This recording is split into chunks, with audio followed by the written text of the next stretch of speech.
Chatham Dockyard by Charles Dickens. Narrated by David McCran.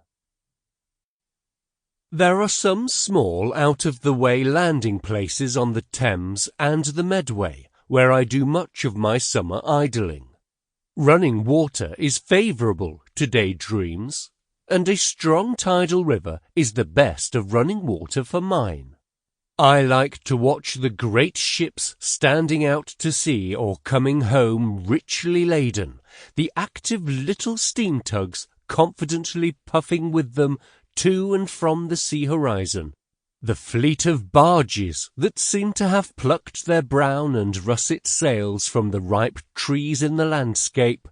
the heavy old colliers, light in ballast, floundering down before the tide, the light screw barks and schooners imperiously holding a straight course while the others patiently tack and go about, the yachts with their tiny hulls and great white sheets of canvas, the little sailing boats bobbing to and fro on their errands of pleasure or business, and, as it is the nature of little people to do, making a prodigious fuss about their small affairs. Watching these objects, I still am under no obligation to think about them, or even so much as to see them, unless it perfectly suits my humour. As little I am obliged to hear the plash and flop of the tide, the ripple at my feet, the clinking windlass afar off, or the humming steamship paddles further away yet. These, with the creaking little jetty on which I sit, and the gaunt high watermarks and low watermarks in the mud, and the broken causeway and the broken bank, and the broken stakes and piles leaning forward as if they were vain of their personal appearance and looking for their reflection in the water, will melt into any train of fancy.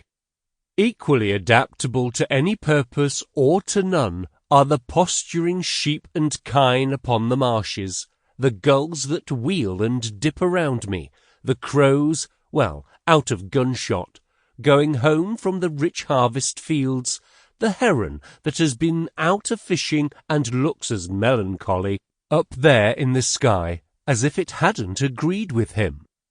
Everything within the range of the senses will, by the aid of the running water, lend itself to everything beyond that range, and work into a drowsy whole, not unlike a kind of tune,